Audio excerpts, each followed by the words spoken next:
Bonjour Martine Pilate, donc vous nous faites l'honneur d'être venue nous rencontrer pour parler de votre livre « Trois femmes dans la tourmente ». Oui, bonjour Belinda, je vous remercie tout à fait de cette invitation. Trois femmes dans la tourmente est un roman qui vient tout juste de sortir, qui a un peu moins d'un mois maintenant, aux éditions de La Différence, qui est une belle maison d'édition parisienne qui compte parmi ses auteurs les plus connus, Sagan, les premiers Houellebecq, Michel Butor, Fernando Pessoa. Et je suis très fière de pouvoir maintenant appartenir à cette maison. Ce livre, les demoiselles d'Edgeworth l'ont bien sûr adoré, c'est la raison pour laquelle on tenait tant à vous rencontrer. Mais pour tous ceux qui ne l'ont pas encore lu, est-ce que vous pourriez nous en faire un petit résumé? Oui, donc là nous allons retrouver trois générations de femmes. L'action va se situer entre 1900 et 1965 à peu près. Nous allons partir en voyage en Italie, donc une saga familiale, trois générations de femmes, mais surtout trois destins qui vont se trouver bousculés à la fois par les préjugés, par les événements historiques, et la période est tout à fait chargée en événements historiques, mais également par cette fracture que peut représenter le Mezzogiorno entre Italie du Sud et Italie du Nord. Alors ce livre revient à nouveau à la période de la Seconde Guerre mondiale. C'est pas la première fois que vous faites un roman qui se situe dans cette période historique chargée d'émotions. Est-ce que c'est une volonté pour vous de toujours remettre à la surface des événements? Alors déjà, il y a plusieurs choses. Je m'attache au devoir de mémoire. Ensuite, je me suis aperçue que notre XXe siècle, qui est particulièrement riche, est occulté pratiquement maintenant dans les manuels d'histoire. On oublie beaucoup de choses. Là, on va démarrer quand même dans les années 1905, donc on va couvrir plus que la Seconde Guerre mondiale. Et puis, il y a également tous ces pays confrontés à la reconstruction de toutes les ruines et de tous les massacres qu'ils ont pu subir après la Seconde Guerre mondiale. Donc c'est un moment très très important. Si vous prenez les manuels scolaires à l'heure actuelle, que ce soit en première ou en terminale, je ne me souviens plus exactement, mais nous passons des débuts de la guerre avec les pays belligérants, les pays qui vont s'affronter. On parle très très peu de cette Seconde Guerre mondiale et on débouche aussitôt sur la mondialisation.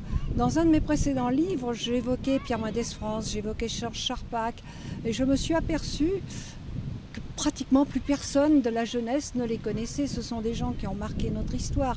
Si on continue comme ça, dans 30 ans, on ne saura même plus qui est le général de Gaulle. Et c'est pour ça que je tenais à remettre tous ces gens sur le devant de la scène. Alors c'est un livre qui parle, vous l'avez dit, de trois générations de femmes qui ont un caractère, qui ont envie de s'en sortir et de sortir, on va dire, de la norme qui leur est imposée. Certains qualifieront ce livre de féministe. Est-ce que vous êtes d'accord ? Non, je ne suis pas d'accord. Ce n'est pas un livre féministe, c'est un livre qui est très féminin. Vous savez, à chaque fois, dans tous mes romans, je change de thème, souvent je change de personnage. Cette fois-ci, ce sont trois femmes qui vont être sur le devant de la scène, mais j'ai aussi des romans où ce sont les hommes. Ce sont trois femmes tout simplement avec des sensibilités et des aspirations différentes. Évidemment, elles sont dans un pays qui n'est pas toujours prêt à les écouter, mais comme dit l'une des trois héroïnes, Bruna, le prix de la viande lui coûte aussi cher à une femme qu'à un homme après la guerre. Et donc elle doit se défendre de la même manière. Elles sont quand même respectueuses des traditions malgré tout, mais elles veulent aussi qu'on apprenne à les respecter.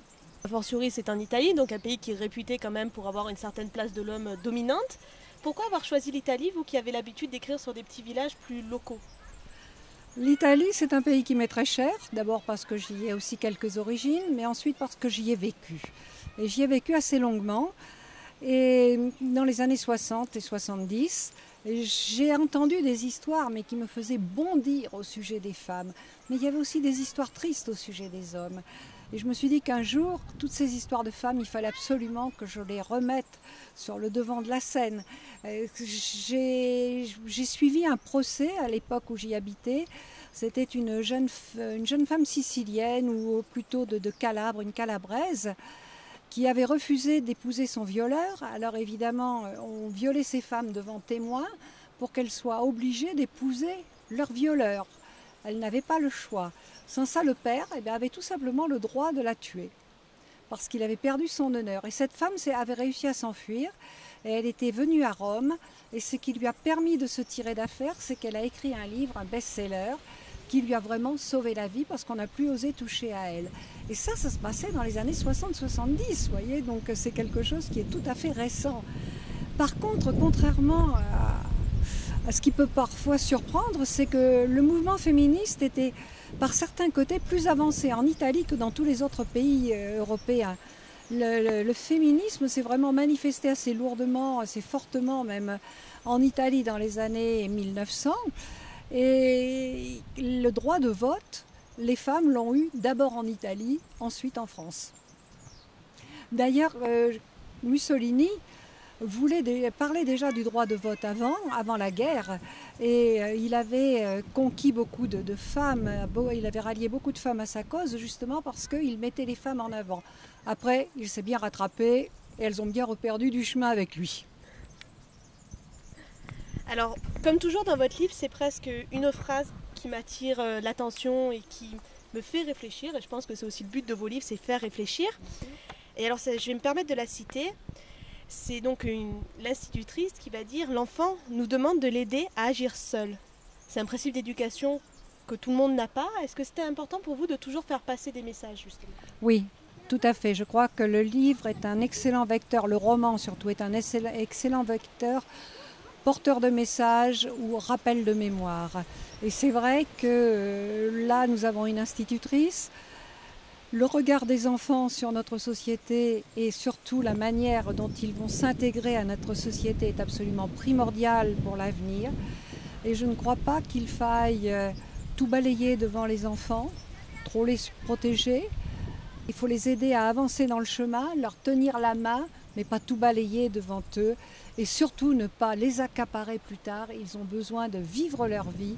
Nous sommes des générations différentes, on ne nous apprend pas à être des parents. C'est la vie qui nous impose ce rôle. On le fait instinctivement, comme nos parents l'ont fait aussi. Et il faut que l'on retransmette ça à nos enfants pour qu'ils deviennent des parents à leur tour.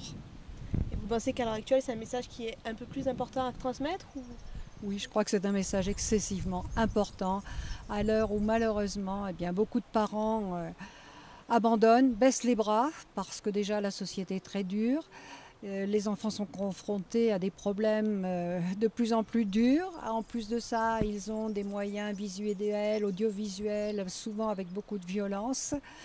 C'est vraiment un message à leur faire passer. C'est eux qui sont notre structure pour demain, c'est eux notre avenir. Il faut qu'ils le réussissent.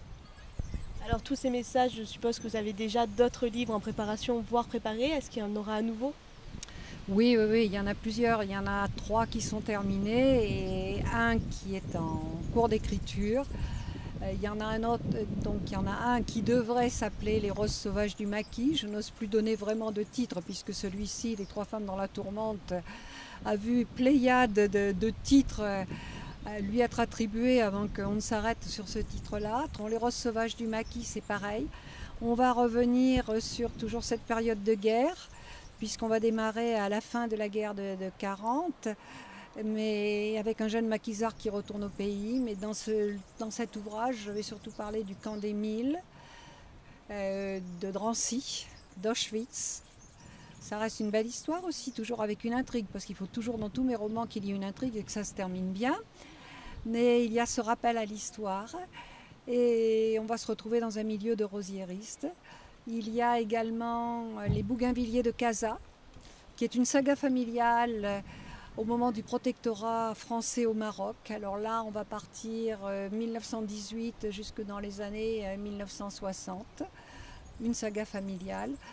Et le troisième, qui devrait s'appeler L'Irrévérence, va être le parcours de 2 jeunes filles. Alors là, c'est pareil, ça va être un roman complètement moderne. Je dis c'est pareil en me rapprochant de La Page arrachée, parce que c'est un roman qui est complètement contemporain, avec un problème de 2 jeunes filles confrontées l'une à l'autre, qui vont vouloir avoir la personnalité de l'autre et qui vont en arriver à se détester.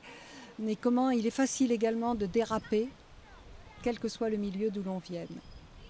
Et puis après, l'écriture se poursuit avec Les Cahiers de l'imposture. Là, je n'en suis qu'au début. Donc un agenda encore très chargé. Vous participez également à de nombreux salons du livre. Quel est le prochain auquel on pourra vous retrouver? Alors le prochain, c'est le beau salon de Sablé dans le Vaucluse. Deux belles journées provençales. Là, nous rentrons de Cosne-sur-Loire, donc vous voyez, on fait pas mal de chemin. Il y a une dédicace aussi à Sorgues. Il y aura une dédicace également au Jardin des Lettres bientôt, je crois, un mercredi aux alentours du 21 juin. Et puis après, il y a les salons d'été, évidemment Saint-Maximin, puisque Saint-Maximin, on en est également les organisateurs et les fondateurs, mais là on en est plus avec le côté organisation. Et il va y avoir, après il y aura Besançon, Brive, Toulon, les nocturnes littéraires. Non, il y a beaucoup de projets, mais le plus proche vraiment va être Sablé au début de juillet. Et à ce titre de projet, vous avez également un projet avec les lycéens de Saint-Maximin. Il doit être peut-être achevé à l'heure actuelle. Comment ça s'est passé? Alors oui, les lycéens et les collégiens de Saint-Maximin, là pour cette année c'est terminé. Dans le cadre du Salon du Livre que nous organisons, nous faisons également un concours de nouvelles ouvert à tous les lycéens et à tous les collégiens. On choisit plusieurs thèmes.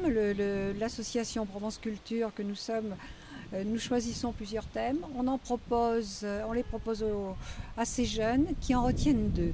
Et partant de là, eh bien, ils doivent nous fournir un texte, maximum de 4 pages. Ils ont bien sûr des directives de présentation, d'orthographe. C'est jugé sur plusieurs critères et nous décernons des prix avec un beau spectacle de danse également organisé par des lycéennes de première. Nous avons remis plus de 50 prix avec un beau spectacle. Nous avons fait ça au mois de mai puisque au mois de juillet ou au mois d'août ce n'est pas possible. Les jeunes sont en vacances. En plus de ça, il y a des élèves de terminale qui vont partir en université. Donc il faut le faire au mois de mai. Donc nous faisons ça chaque année. Et la relève est assurée sur Saint-Maximin? Ah oui, oui. Oui, il y a vraiment de très très bons auteurs, si j'ose dire. Oui, nous en avons eu quelques-uns, des auteurs en herbe vraiment tout à fait de qualité et qui sont tout à fait surprenants. Alors je me demandais pour ceux qui aimeraient peut-être vous suivre sur les réseaux sociaux, je sais que vous y êtes présente. Oui. Lesquels? Comment on vous retrouve? Alors déjà, Martine Pilate officielle, c'est mon site. Ensuite, sur la page Facebook, Martine Pilate Facebook, il n'y a pas de souci. Tous mes romans abordent des thèmes complètement différents. Il faut absolument le faire si on ne veut pas lasser les gens, nos lectorats. Il faut absolument surprendre les lecteurs. Je pense que c'est très important.